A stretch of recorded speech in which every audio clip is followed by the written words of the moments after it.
Bienvenue dans notre vidéo là sur les 4 stades de la noyade. Là on se dépêche, il y a une intervention apparemment. Il y a une victime en difficulté qui ne répond plus. Elle est peut-être en arrêt cardio-respiratoire, les sauveteurs sont en train de la sortir. Donc là je vais préparer le matériel dans cette vidéo. Tu vas pouvoir réviser les 4 stades de la noyade. L'aquastress, la petite hypoxie, la grande hypoxie et l'anoxie. Et l'idée c'est qu'on te permette de réviser les gestes, les conduites à tenir, le matériel et le travail en équipe.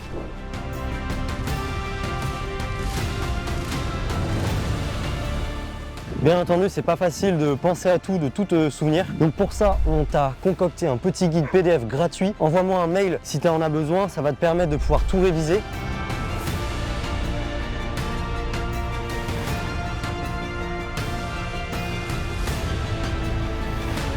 Et pour terminer, merci à BagPro d'avoir sponsor notre vidéo. Moi, je vais sur l'intervention et à tout de suite.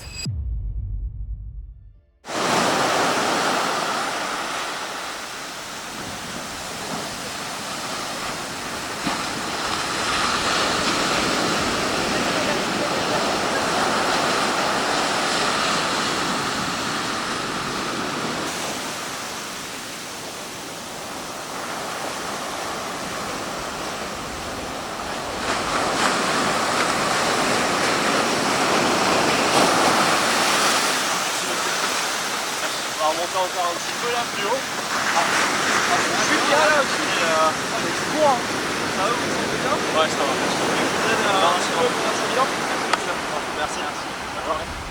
Tout d'abord, avant de parler des 4 stades de la noyade, il est important de préciser que certaines victimes sont en difficulté dans l'eau, mais on ne parle pas non plus de victimes en train de se noyer. Couramment, on parle d'aide à baigneur. Et l'aide à baigneur, c'est le fait de tendre une main à une victime sans détresse vitale, qui se sent bien, qui avait juste besoin d'un tout petit coup de main pour sortir de l'eau. C'est néanmoins très important puisque par cette action de secours, on évite que la victime se retrouve en noyade de stade 1, par exemple. Alors au premier regard de notre intervention, on va voir que la victime est en danger immédiat puisqu'elle est dans l'eau. Par exemple, à marée haute, avec des vagues de bord, du shore break, et la victime a un peu de mal à sortir de l'eau par elle-même. On va se demander que s'est-il passé et on va également veiller à ne pas oublier certaines victimes puisque parfois les gens vont se baigner à plusieurs en groupe et on peut avoir une situation de nombreuses victimes où plusieurs victimes sont en train de se noyer en même temps. On appelle ça une grappe et donc faites attention aux effets tunnels. C'est pas parce que vous avez une victime face à vous que vous en avez une seule au total. Une des premières questions à poser, c'est est-ce que vous étiez seul à l'eau et si vous étiez en groupe, est-ce que les autres personnes avec qui vous étiez à l'eau sont autour de vous? Ensuite, vous allez sortir la victime de l'eau en tendant une main, en tendant une bouée tube comme ici, puis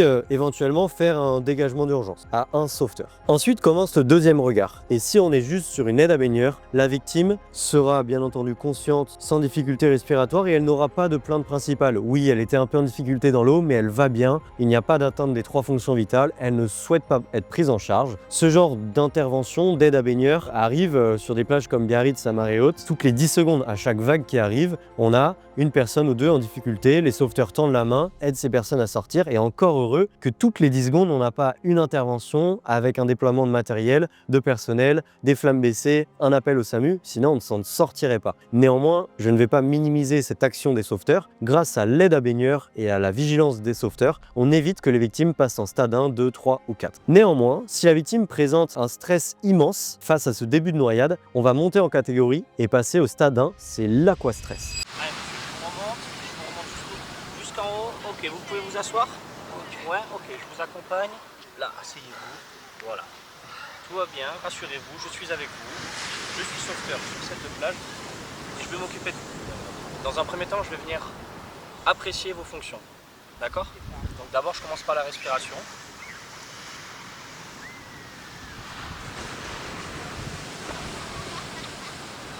Ok, vous avez du mal à respirer, monsieur? Non, ça va. Non, ouais, vous avez l'air bien. Très bien. J'ai pas bu la tasse ou quoi. Vous n'avez pas bu la tasse? Très bien. Vous êtes juste un peu stressé? Rassurez-vous, je suis avec vous maintenant. Vous êtes vu mourir? Ah oui. Rassurez-vous, je suis avec vous maintenant. Au moment, il n'y a que moi. On va peut-être un peu d'équipe. Je prends juste quelques informations. D'accord. Maintenant, je vais regarder vos pupilles. Est-ce que vous pouvez ouvrir les yeux? Ok, vos pupilles sont réactives à la lumière. C'est rassurant. Je vais juste prendre vos 2 poignets si vous le permettez. Est-ce que vous pouvez serrer mes mains, s'il vous plaît? Très bien, vous mettez la même force, c'est très bien. Je vais juste vous demander de les pousser maintenant. Ok, très bien. Je passe juste en bas pour vérifier vos pieds. Est-ce que vous êtes capable de remonter vos pieds sur mes mains? Ok. Est-ce que tout seul vous pouvez les bouger? Vous les sentez bien? Oui. Bon, très bien. Est-ce que monsieur, vous savez quel jour on est? On est lundi. On est lundi, d'accord. Vous savez où est-ce que nous sommes? On est à la Milady à Biarritz. D'accord, à la plage de la Milady à Biarritz. Est-ce qu'il y a du monde avec vous à la plage? Vous êtes venu avec une famille? Tout seul. Vous êtes venu tout seul, d'accord. La seule crainte que vous avez donc, c'est d'être un peu stressé de ce qui s'est passé dans l'eau. Ouais, beaucoup. D'accord. Bon, vous inquiétez pas, d'accord, rassurez-vous. Moi, je vais passer un petit appel à mes collègues pour leur expliquer la situation. Milady, poste fixe d'intervention à la Milady. C'est pour vous signaler que nous sommes sur un stade 1. J'ai apprécié toutes les fonctions vitales. On a seulement un pouls qui est rapide. Je vais donc demander un brancardage s'il vous plaît pour la victime. Nous puissions la remonter au poste et faire un bilan complet. Maintenant, montons en gamme en termes d'atteinte sur la victime. On va parler tout d'abord de l'aquastress, et l'aquastress c'est le premier stade de la noyade. Ces stades, 1, 2, 3, 4, ne figurent pas dans les recommandations PSE, ils figurent néanmoins dans les recommandations SSA, des associations de secourisme à vocation aquatique. Tout d'abord, les victimes peuvent être victimes de noyade parce qu'elles ont une incapacité à garder leur voie aérienne hors de l'eau. Par exemple, une personne qui ne sait pas nager, ou une personne qui a une crampe et qui ne peut plus nager, ou une victime coincée dans une voiture qui tombe au fond de l'eau. Mais les victimes peuvent avoir d'autres raisons pour lesquelles elles se noient. Par exemple, elles peuvent avoir une atteinte médicale et faire un AVC, une crise convulsive dans l'eau. Elles peuvent subir un traumatisme. Par exemple, ça arrive ici sur nos plages où il y a beaucoup de surf et des surfeurs qui se rentrent dedans. Et également, certaines victimes peuvent rencontrer des problèmes en plongée. Vous allez voir, ça a de l'importance le fait qu'il y ait différentes causes, différentes raisons pour lesquelles les victimes se noient, puisque ça va nous obliger à faire un bilan pour analyser les 3 fonctions vitales. Aussi, les victimes ne sont pas toutes égales face au risque de noyade. Cela va dépendre du temps passé dans l'eau, de la température de l'eau, de l'âge des victimes et des antécédents de la victime. Et également, ont-elles bu, ont-elles pris certaines drogues, certains médicaments. Alors, au premier regard, on voit que la victime est en danger dans l'eau. On va donc la sortir. On va la sortir en utilisant notamment une bouée tube par exemple. On veillera bien entendu, comme la victime est extrêmement stressée, à lui tendre la bouée tube plutôt qu'à nous présenter en premier, parce que sinon elle pourrait nous couler, se mettre sur nos épaules et nous mettre en difficulté. Donc la bouée tube est un véritable outil de protection pour nous sauveteurs. Une fois que la victime est sortie de l'eau, grâce à notre action de secours et grâce à notre dégagement d'urgence, on va attaquer notre bilan. Tout d'abord, au deuxième regard, lors de la plainte principale, il est possible que la victime, consciente qui respire bien entendu, se plaigne de cette vue mourir. Elle est prise d'un stress immense, c'est pour ça qu'on appelle ça l'aquastress, et ce stress est tel que la victime peut-être ne tient plus sur ses jambes, voit son pouls accélérer et aura besoin de plusieurs heures pour retrouver un état de calme. Néanmoins, au deuxième regard, on n'a pas encore de détresse vitale. Ni au troisième regard d'ailleurs. Au troisième regard, oui, le pouls peut être rapide, dans ces cas-là on aura une détresse circulatoire. On peut également avoir une victime hypotherme, avec également une détresse circulatoire, mais dans la plupart des cas, sur la noyade de stade 1, la victime va bien et ne présente pas de détresse vitale. Ainsi, la conduite à tenir est simplement de rassurer la victime, de la protéger du froid bien entendu, par exemple en l'amenant jusqu'au poste de secours car elle pourra marcher dans la plupart des cas, et bien entendu de surveiller la victime par un regard de surveillance pour vérifier que la victime ne passe pas au stade supérieur qui est le stade 2, la petite hypoxie. Ok, vas-y, mets-toi derrière lui. Allez, vous tournez un peu, monsieur. Voilà. C'est dur, hein. Allez, venez là. Là, appuyez-vous sur moi. Voilà. Ça va, vous êtes bien dans cette position, monsieur? Ouais. Attends, j'ai pris cher, hein. Ouais, on a vu. Ouais, c'est bon, elle est arrivée vite, on vous a dégagé.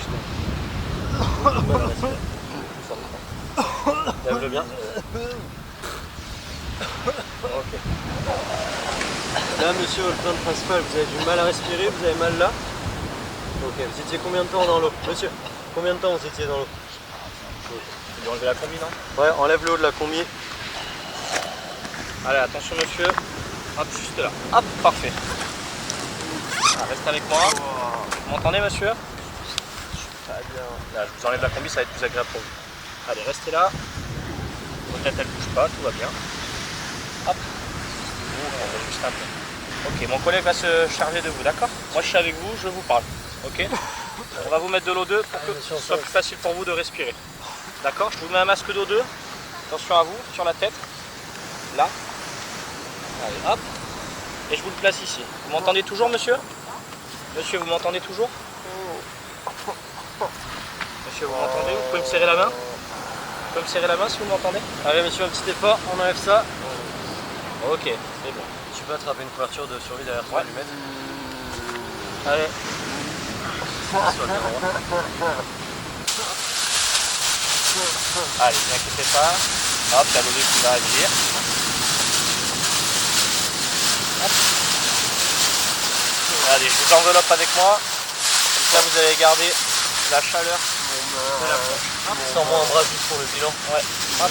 Je prends juste un bras, le bras droit, d'accord? Qui vient avec moi. Pour qu'on puisse prendre après quelques constantes. D'accord? Ok. Ce qu'on fait, c'est que tu me fais t'attaques le troisième regard, la partie respi, ok? D'accord. Moi, je te ferai le neuro. Tu fais le circuit aussi.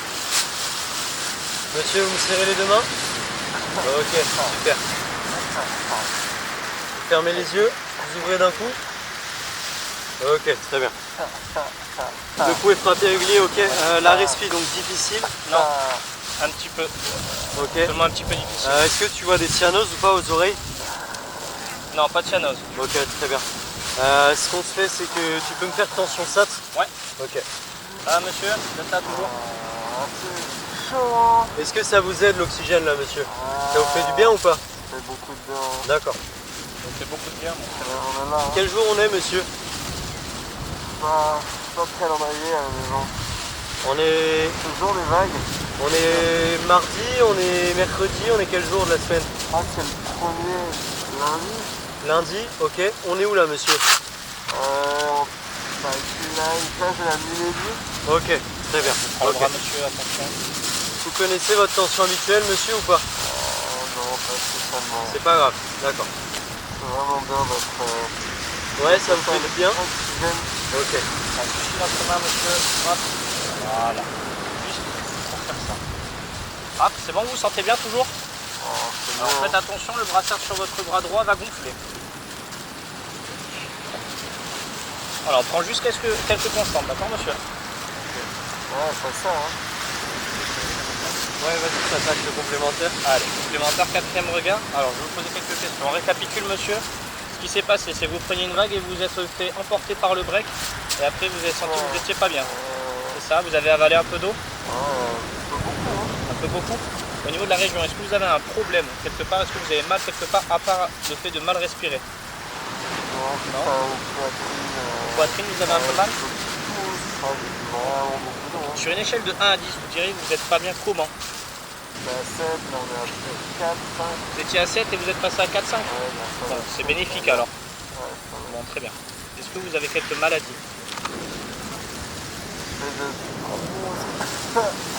Dites-moi. Grosse crise d'asthme. Vous faites des crises d'asthme, d'accord? Et là, pas particulièrement. Vous n'en faites pas fréquemment? Non, mais là, pas sur le moment.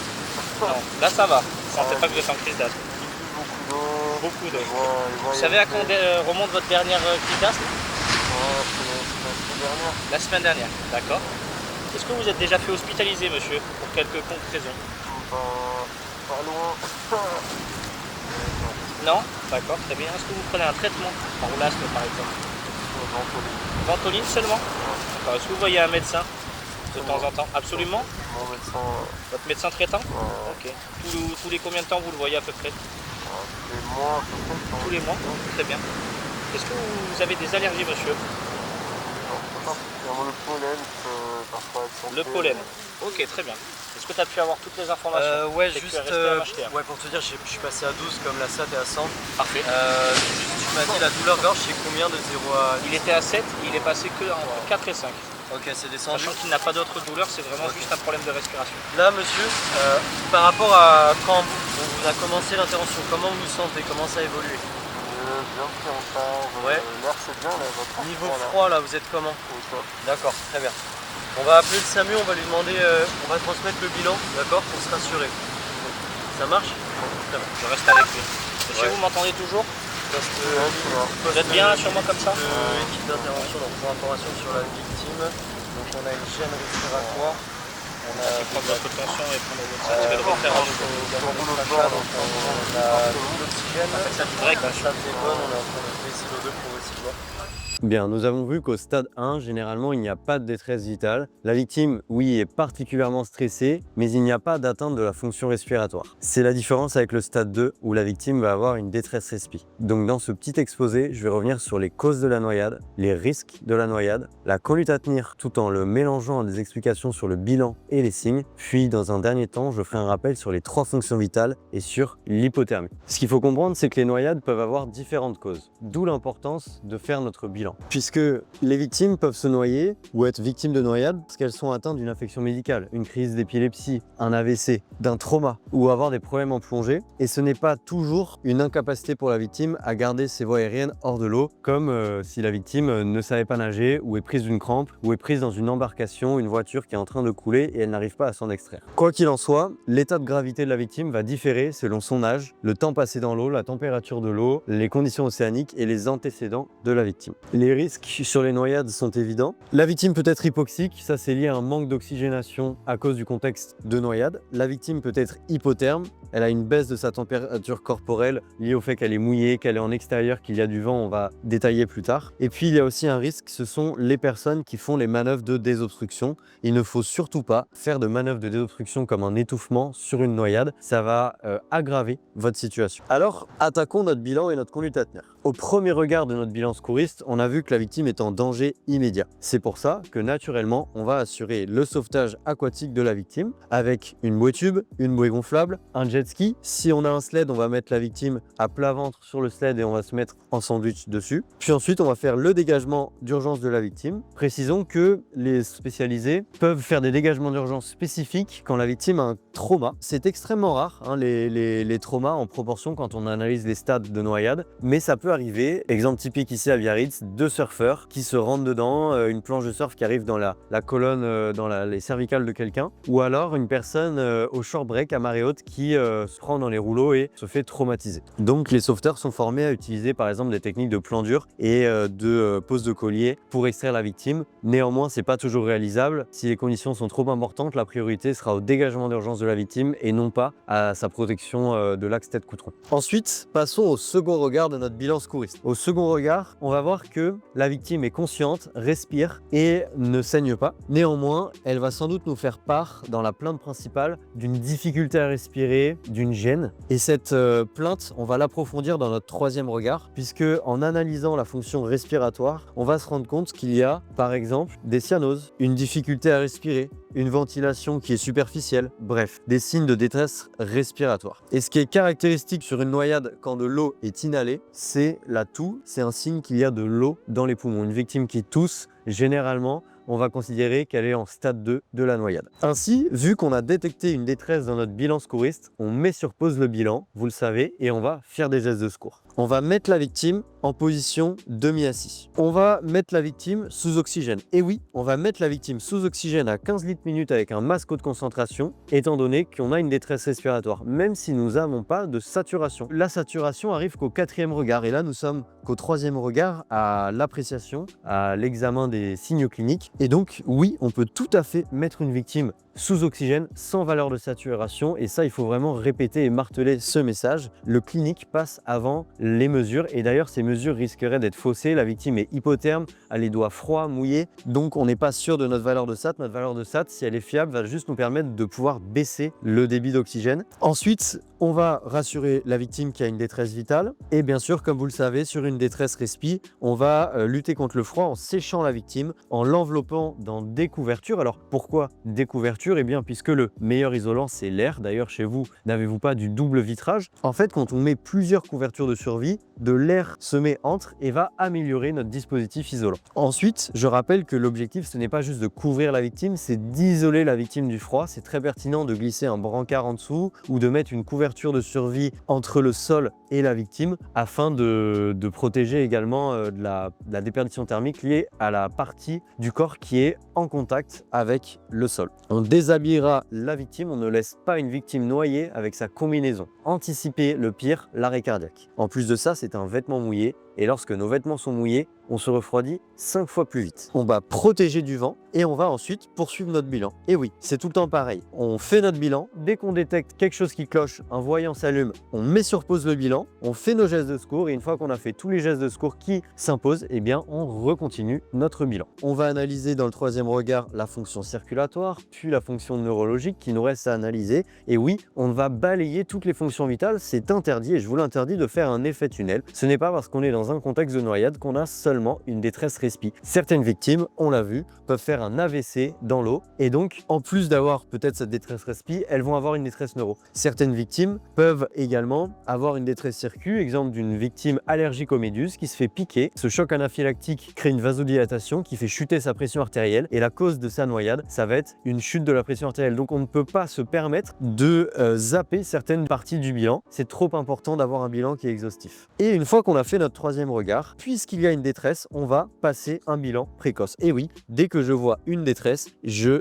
demande du renfort. Et pour terminer, on passe à notre quatrième regard. Et à notre quatrième regard, vous le savez, hein, on a fait une vidéo sur les bilans avec mon pote Antoine qui vous explique en détail les bilans, donc je ne vais pas non plus détailler davantage, mais vous le savez, le quatrième regard, eh bien, il y a 4 sections. Eh bien, vous le savez, on va interroger la victime sur ses antécédents, sa plainte. Vous avez du mal à respirer, d'accord, c'est où que ça vous gêne? C'est quoi comme type de douleur? Est-ce que c'est la première fois? Vous allez examiner la victime à la recherche de lésions, scorer la victime, par exemple faire un score d'inconscience ou de somnolence, le score EVDA. Est-ce que votre victime est totalement alerte ou est-ce qu'elle commence à avoir des troubles de la conscience, ce qui serait signe d'un basculement vers le stade 3 de la noyade? Et puis vous allez faire vos mesures. Et oui, là vous pouvez la mettre votre saturation. Elle n'arrive qu'à ce moment du bilan. Ce n'est pas prioritaire de faire du bilan. La priorité c'est les gestes de secours. Et si votre SAT est bonne et que vous êtes sûr que la valeur est pertinente, si votre SAT est entre 94 et 98, eh bien je vous rappelle les cours de l'oxygénothérapie. C'est très simple, on passe à 12 litres minutes. Et si c'est toujours bon, après quelques minutes on passe à 9. Et si c'est toujours bon, eh bien soit on passe au masque simple, soit on enlève le masque et on voit comment la victime se maintient. Mais ça va prendre bien 10-20 minutes d'intervention et d'ici là, vous aurez eu un avis médical, peut-être le SMUR qui se déplace et ces décisions, vous ne les prendrez pas seul, rassurez-vous. Ensuite, on transmettra notre bilan complet, puis on fera notre regard de surveillance pour s'interroger sur l'évolution de l'état de la victime. Bien entendu, le regard de surveillance commence dès le second regard, au cas où l'état de la victime notamment se détériore. Voilà, dans ce rapide exposé, je vous ai rappelé que les causes de la noyade sont multiples, ne faites pas d'effet tunnel. Toutes les victimes qui se noient ne se noient pas juste parce qu'elles ont eu peur des vagues ou ont été pris dans un courant. Il y a différents risques liés à la noyade. Troisième regard, vous avez notamment des signes de détresse respiratoire, c'est caractéristique du stade 2. Dans la conduite à tenir, c'est simple, c'est l'extraction d'urgence et la conduite à tenir de la détresse respi avec un accent particulièrement prononcé sur la lutte contre l'hypothermie. Et justement, cette lutte pour l'hypothermie, pourquoi est-elle fondamentale? Eh bien parce que nos fonctions vitales interagissent ensemble. Regardez, nous avons déjà une détresse respiratoire. Il faut à tout prix éviter qu'une détresse neurologique s'instaure en stimulant la victime, en lui serrant les mains, en faisant notre score EVDA, mais il faut aussi éviter qu'une détresse circulatoire arrive. Et cette détresse circulatoire, ça pourrait être quoi? Ça pourrait être une variation grave de la température de la victime, ici l'hypothermie. Si nous avons une victime qui est hypotherme, c'est simple, nous allons avoir une détresse circu qui vient se rajouter à la détresse respi. Et ça, c'est catastrophique parce qu'il ne suffit que d'un pas pour que la troisième détresse vitale arrive, contamination. Et nous, notre objectif par notre action de secours, c'est d'enlever ces petites flèches rouges, c'est-à-dire d'empêcher que nos détresses vitales ne se contaminent les unes les autres. Ainsi, il va falloir lutter contre l'hypothermie. Et comment faire? Tout d'abord, rappelons que à cause de notre risque d'hypothermie, nous pouvons faire face à une détresse circulatoire. Parce qu'il y a un lien étroit entre l'hydratation, la perte liquidienne et la perte de chaleur. À mesure que le corps perd sa chaleur par ces différents mécanismes, le volume circulatoire total est réduit, ce qui peut entraîner une déshydratation. Et la baisse de l'hydratation rend le corps plus sensible à l'hypothermie, à la détresse circu et aux troubles dus au froid. Il y a 4 manières par lesquelles la victime va se refroidir. C'est la conduction, le rayonnement thermique, la convection et l'évaporation. La conduction, c'est quand la perte de chaleur se fait par le contact direct avec un objet plus froid comme de l'eau froide ou le sol. Et quand les vêtements sont mouillés, rappelons que la perte de chaleur est 5 fois plus grande. Le rayonnement thermique, c'est la perte de chaleur qui est liée à la différence de la température de l'air avec celle du corps. Et la surface du corps exposée au froid joue un rôle important dans la perte de chaleur par rayonnement. d'où l'importance d'envelopper la victime dans notre couverture de survie. La convection, c'est la perte de chaleur au profit de l'air ambiant lorsque l'air entre en contact avec la surface du corps. La vitesse de déperdition de chaleur dépend de la vitesse de l'air, le vent, c'est pour ça qu'on protège notre victime du vent, et de la différence de température entre la peau et l'air ambiant. L'évaporation, quant à elle, est la perte de chaleur qui résulte de la conversion de l'eau de l'état liquide à l'état gazeux, la transpiration, la respiration. Ainsi, avec ces compléments d'informations sur les mécanismes de l'hypothermie, vous arriverez très probablement à lutter contre la détresse circule pour empêcher que l'état de la victime s'aggrave. Malheureusement, la noyade, c'est une intervention qui est complexe et ça peut vite s'aggraver. Le risque, c'est qu'on passe au stade 3. Ce stade 3, c'est Samuel qui va vous le présenter. Tiens, je te passe ça. Très bien. Je te laisse le reste ici. Ouais, ce qu'on fait, c'est que tu restes en vigie au Mirador et moi, de mon côté, je vais les aider à sortir et je vais gérer l'inter. Ça marche? Ça marche. Ok. Je te tiens au courant par radio. Vas-y.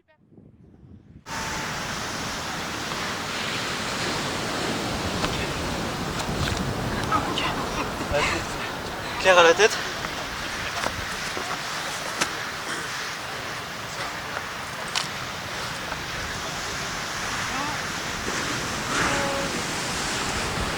Parfait, Sam, deuxième regard, ok.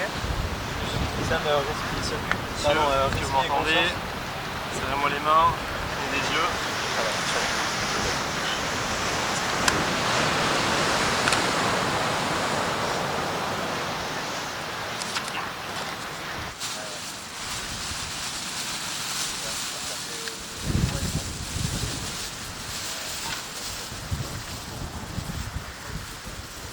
Ouais, du coup, Claire, tu peux me sortir l'aspi à muco? Oui.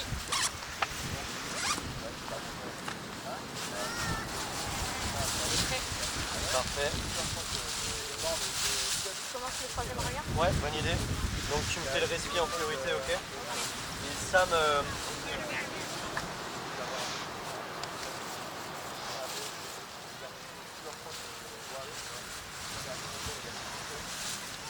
Sam, tu peux me faire le troisième regard.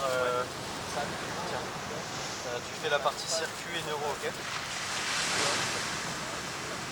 a la chaîne respiratoire et des signes sur le visage. Ah ouais, ok, ça marche. Il a du mal à respirer, c'est ça? Oui. Ok, on va mettre de l'oxygène, on met le MHC 15 Spiret. Ça marche pas. Ok, bah on attaque le quatrième regard. Du coup, Sam, ce que tu fais, c'est que tu peux faire tension sat et Claire, tu me fais la glycémie et la température. Je commence par la Ok, parfait. Très bien. glycémie. Bon, j'ai la glycémie. Parfait. Ok. Glycémie, donc. Glycémie à 0,9. Ok, très bien. Je lance là, c'est bon, tu peux mettre. 0,9, ok. Je prends la température. Ouais. Et moi je m'occupe des palpations. Ouais, ça marche. Vas-y, fais une palpation.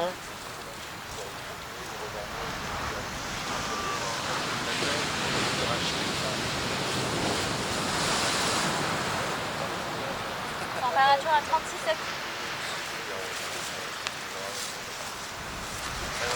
Allez monsieur, on est les sauveteurs, ok, on s'occupe de vous, vous êtes entre de bonnes mains. Pas de traces de saignement non plus. Allez monsieur, on se réveille. Allez monsieur, on est les sauveteurs, on s'occupe de vous.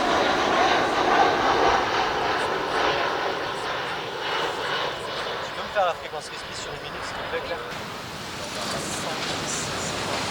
110, 54. Ok. 99 la 7. 22.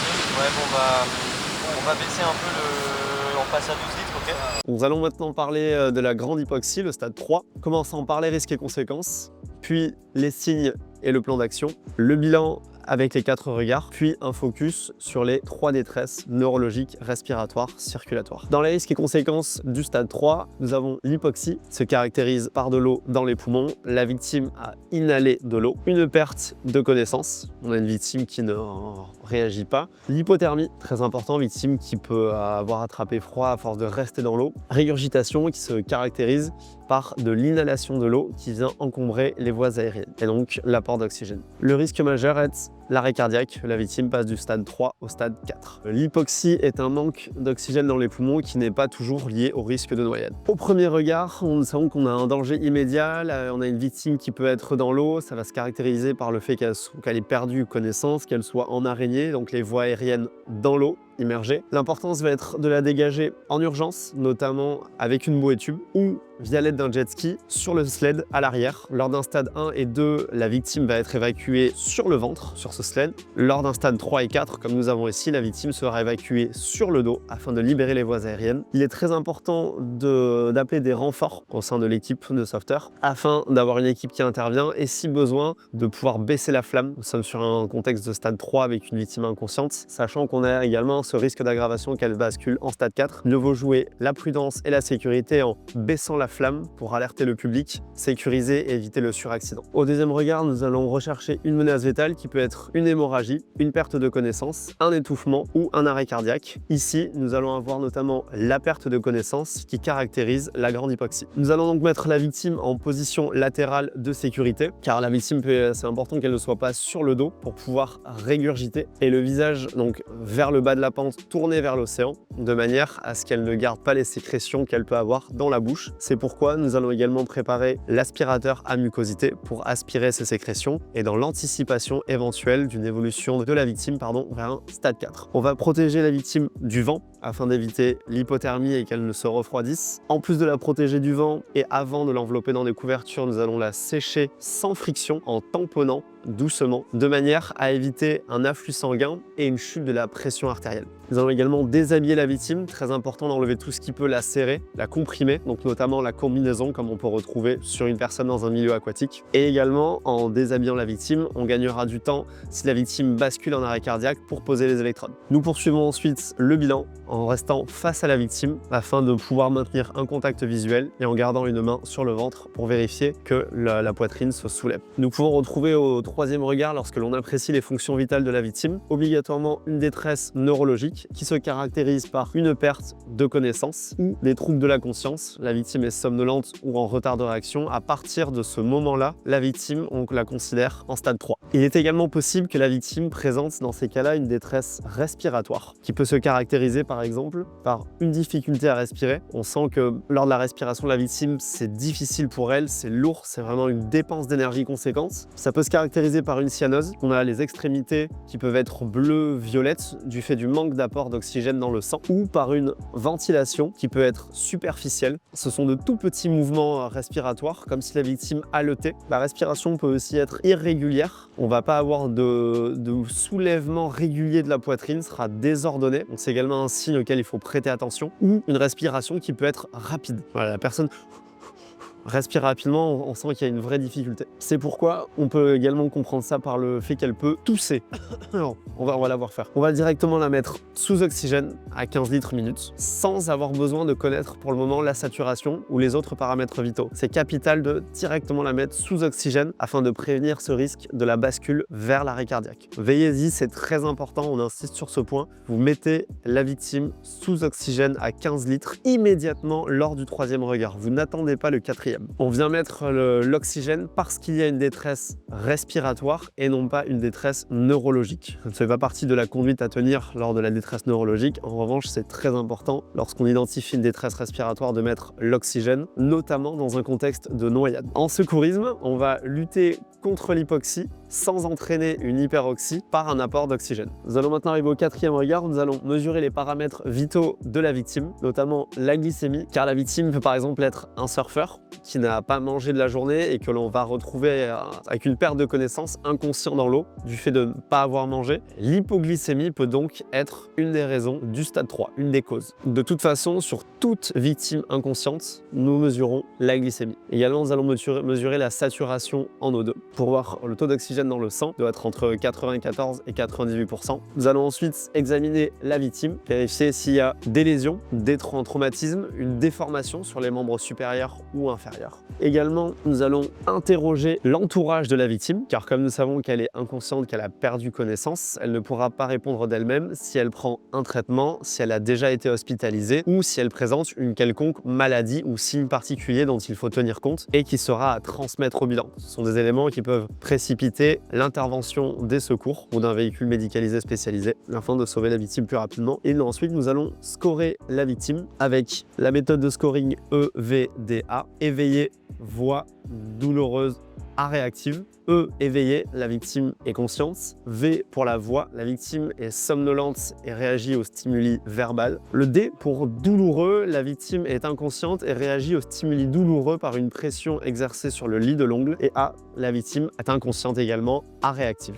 Une fois que les 4 regards sont effectués, effectuez un regard de surveillance. Continuez de rester auprès de la victime. Également, rassurez l'entourage si besoin. Vérifiez que la victime est toujours bien couverte afin d'éviter vraiment ce risque d'hypothermie qui entraînerait cette détresse circulatoire et donc un arrêt cardiaque. Et nous allons rappeler le SAMU pour effectuer une transmission de bilan complémentaire. Nous allons maintenant faire un focus très important dans ce stade 3, dans la grande hypoxie pour notamment les chefs de poste. Gardez en tête cette formule, une perte de connaissance, qui est caractéristique la plus importante dans la détresse neurologique. Quand elle vient se combiner à une détresse respiratoire, donc à une hypoxie, ou à une détresse circulatoire liée à l'hypothermie, dans un cas sur deux, cette perte de connaissance plus cette détresse respiratoire ou circulatoire, dans un cas sur deux, votre victime bascule en arrêt cardio-respiratoire en moins de 10 minutes. Gardez bien en tête cette formule et préparez-vous mentalement lors d'une intervention sur un stade 3 à ce que la victime évolue potentiellement vers un stade 4 et bascule en arrêt cardiaque. Préparez tout le matériel. Et d'ailleurs, maintenant que nous avons vu tout ça, le stade 4, ça ressemble à quoi ?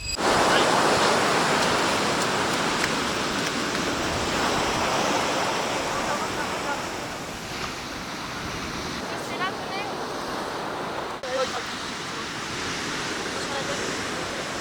Ok, vous faites des vérifications de la conscience, libération des voies aériennes. Monsieur, si vous m'entendez, serrez-moi la main. Monsieur, si vous m'entendez, ouvrez les yeux. La victime est inconsciente, on vérifie sa respiration. Et là, il commence à rapprocher le plan dur. Claire, tu peux sortir le babuloxy et le DE. La victime est inconsciente et ne respire pas. Ok, vous la passez sur le plan dur, faites Je lève la victime. initiale. Envoyez plan dur. Posez le DE, moi je vais passer l'alerte. SAMU 64, de l'équipe des sauveteurs de la Milady à Biarritz. On est en présence d'une victime masculine âgée d'une trentaine d'années qui est inconsciente, qui ne respire pas. Nous l'avons remontée en haut de la plage proche du restaurant le Milady Beach. Nous avons procédé aux 5 insufflations initiales. La pose du DE est en cours. Je vous demande de m'envoyer un VSAV, le SMUR et la police. Est-ce que c'est bien reçu de votre côté? Je me positionne pour le massage cardiaque. Je prépare C'est le bon. DSA. Ok, j'y vais. 1, 2, 3, 4, 27, 28, 29, 30. C'est bon. 1, 2, 3, 4, 5, 6, 7, Des électrodes. 9, 10, 11, 12, 13, 14, 15, 17, 28, 29, 30. Éteignez le C'est bon. 1, 2, 3. Touchez plus la victime. rythme cardiaque va être effectué. Tu veux tourner du coup? Je vais préparer la spi en cas. Analyse du rythme cardiaque en Les gants.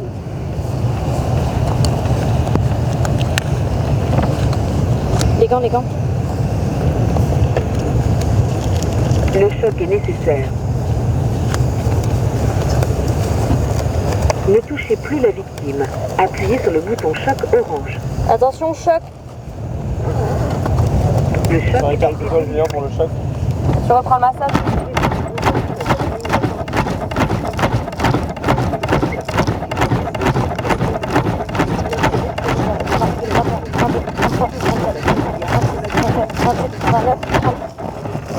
indiqué par le signal sonore.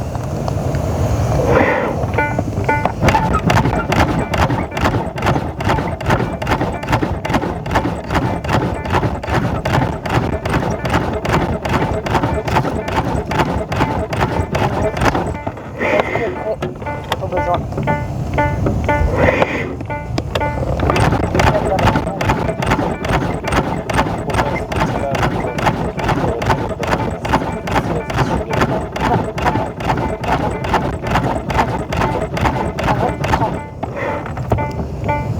Aspire à mucosité s'il vous plaît. Ok.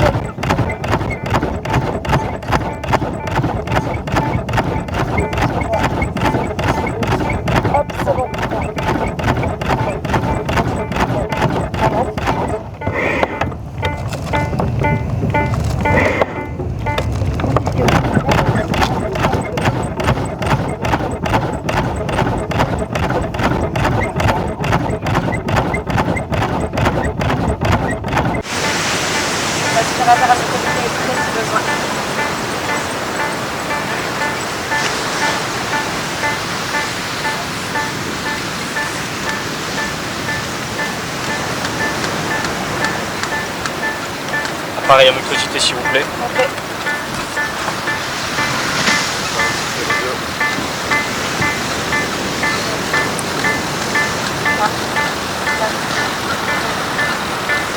Donc c'est bon.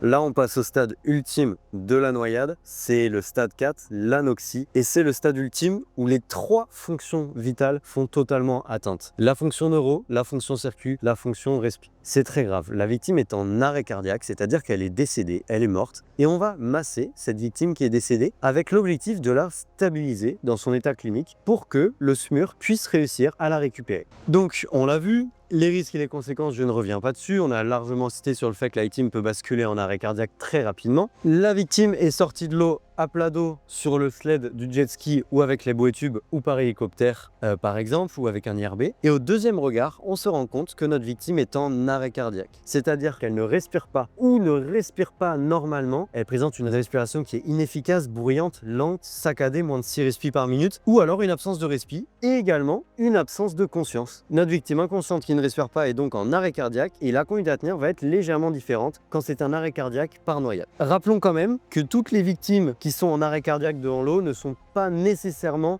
tombées en arrêt cardiaque à la suite d'une hypoxie. Parfois, on peut avoir des victimes qui vont faire un infarctus dans l'eau et ce n'est pas du tout la faute des sauveteurs. Alors, face à un arrêt cardiaque, vous allez tout de suite faire une alerte précoce. Je suis, je vois, je fais, je veux. Et vous allez baisser la flamme et précipiter vos sauveteurs sur l'intervention. Néanmoins, gardez-en quand même quelques-uns en vigie pour ne pas faire un effet tunnel sur votre intervention, pour guider les renforts quand ils arrivent et pour vérifier qu'il n'y a pas de seconde intervention, qu'il n'y a pas plusieurs victimes. Et puis là, c'est spécial. Vous allez commencer par 5 insufflations initiales, oui, même chez l'adulte, puisque l'objectif c'est de réoxygéner rapidement la victime et vous allez voir si, à l'issue de ces 5 insufflations initiales qui peuvent se faire en air ambiant, vous allez voir si la victime remontre des signes de vie. Sinon, vous allez commencer votre réanimation cardio-pulmonaire avec 30 compressions thoraciques chez l'adulte et 2 insufflations. Vous déshabillerez la victime si ça n'a pas été fait parce que vous venez de la sortir de l'eau et vous allez poser le défibrillateur sur un torse qui est sec. L'objectif de notre défibrillateur, c'est de capter une fibrillation. Le cœur s'arrête de battre. Il a des mouvements anarchiques et regardez, il passe en fibrillation. Ces mouvements sont anarchiques et l'objectif du défibrillateur, c'est de faire un ECG du cœur, de s'en rendre compte et de délivrer un choc pour essayer de redonner une activité électrique normale à notre cœur. Et c'est pour ça que nous allons poser le défibrillateur précocement. Aussi, nous allons utiliser des équipements de protection individuelle pour pouvoir faire les aspirations des sécrétions. Votre victime va sans doute avoir des sécrétions, c'est courant sur une noyade. Préparez donc l'aspi à muco et aspirez avec une sonde adaptée vos sécrétions, bien entendu en protection, c'est-à-dire avec des lunettes, des gants, un masque, une blouse pour limiter le risque infectieux, le risque viral pour le sauveteur. Et du coup, avec l'aspirateur, vous allez aspirer au maximum 10 secondes dans la bouche de la victime adulte en faisant des petits ronds comme ça avec votre sonde. Ensuite, il faudra se relayer si possible toutes les 2 minutes lors de la nouvelle analyse du défibrillateur pour éviter contre la fatigue mentale